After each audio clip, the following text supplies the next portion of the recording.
आप सभी को राधे राधे राम राम। श्लोक 18वां और 20वां, ऐसा एक कमेंट आया कि 18वां 20वां श्लोक बच गया है, तो ऐसा नहीं है। 20वां श्लोक 21वें श्लोक में ही 20वां श्लोक इंक्लूडेड है। जो मैंने 21वें श्लोक का वीडियो बनाया है उसमें 20वां इंक्लूडेड है। 18वां बच गया है तो उसको हम डिस्कस कर लेते हैं।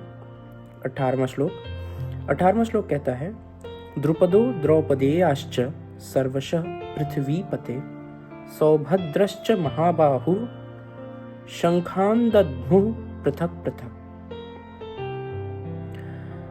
तो कहते हैं, अचल पददायक द्रुपद और ध्यान रूपी द्रौपदी के 5 पुत्र सहृदयता, वात्सल्य, लावण्य, सौम्यता, स्थिरता इत्यादि साधन में महान सहायक महारथी हैं तथा बड़ी भुजा वाला अभिमन्यु इन सब ने पृथक पृथक शंकर। तो इन्होंने द्रौपदी के 5 पुत्रों का नाम जो दिया है, सहृदयता, वात्सल्य, लावण्य, सौम्यता, स्थिरता। ये क्या है? सहृदयता, ठीक है, हर प्राणी के प्रति एम्पैथी रखना, ठीक है ना, एम्पैथी, उनको समझना, हर किसी को। वात्सल्य, सबके प्रति प्रेम। लावण्य, सौम्यता, स्थिरता क्या, स्टेबिलिटी, ठीक है। तो ये सारे जो 5 इन्होंने एक तरह से ह्यूमन पर्सनालिटी के कैरेक्टरिस्टिक्स दी हैं, ट्रेट्स दी हैं, ठीक है, जो हमारे लिए सहायक होते हैं किसी भी गोल को अचीव करने के लिए, या फिर कहें तो कोई भी अपनी लाइफ को नॉर्मली व्यतीत करने में ये 5 ट्रेट्स हमारे लिए सहायक होते हैं ना। तो द्रौपदी के 5 पुत्र ये हो गए। और उसके बाद महारथी, बड़ी भुजा वाला अभिमन्यु ने किस प्रकार बहुत दूर तक पहुंच गया था और उसने काफी हद तक सारे चक्रव्यूह भेद दिए थे, लेकिन अंत में वो असफल हो गया। तो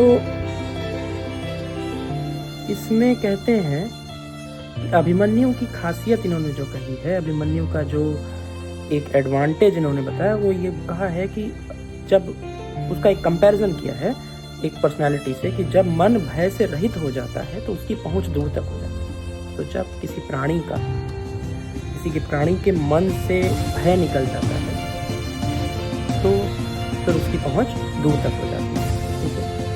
अब हमें यहाँ पे ये ध्यान देना है कि भले ही हमारा मन भय से रहित हो जाए, लेकिन हमें अपने मन से विवेक का त्याग नहीं करना है, ठीक है ना। विवेक क्या है? विवेक है भली और बुरी में समझ का जो डिफरेंस होता है उसको समझना, ठीक है ना। तो हमने भले अपना एक मन का डर त्याग दिया, लेकिन हमें मन का डर इसीलिए उसी हद तक त्यागना है जो भलाई के लाइन के अंदर आता हो, ठीक है ना।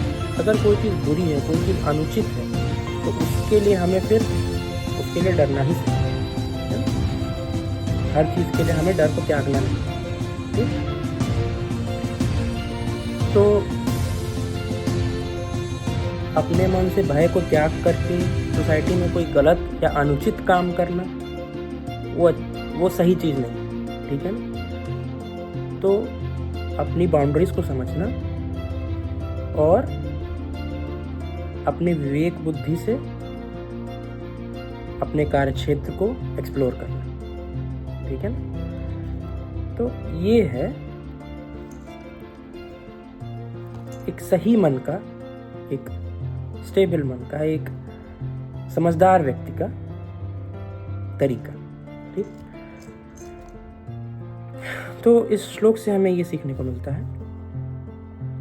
इसमें एक और बात है, कहते हैं कि इसके अतिरिक्त कुछ दूरी ऐसी भी है जो मन बुद्धि से परे है, भगवान स्वयं ही अंतःकरण में विराज करते हैं, कराते हैं। तो कहते हैं कि कुछ दूरी ऐसी है जो फिर मानव के मन और बुद्धि से ऊपर हो जाती है। हमने कितना भी भय का त्याग किया हो, हम कितने भी विवेकवान हो, कुछ भी हो, लेकिन कुछ माया का एक भ्रम ऐसा है कि उसमें हर आदमी फंस जाता है। तो फिर वहाँ पे भगवान मदद करते हैं, वो जब देखते हैं कि ये आदमी इतना, ये पर्सन इतना एफर्ट कर रहा है सत्य की राह पर चलने के लिए, तो फिर जहाँ वो हारता है या हारती है, वहाँ से भगवान उसका हाथ पकड़ लेते हैं, है ना। तो जहाँ मनुष्य का एफर्ट खत्म होता है, वहाँ भगवान की हेल्प शुरू होती है ना। इसीलिए हमें भगवान पे विश्वास रखना चाहिए और मन में धैर्य धारण करना चाहिए। तो ये 18वां श्लोक था।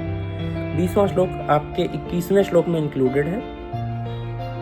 अब नेक्स्ट टाइम अगला श्लोक डिस्कस करेंगे। राधे राधे, राम राम।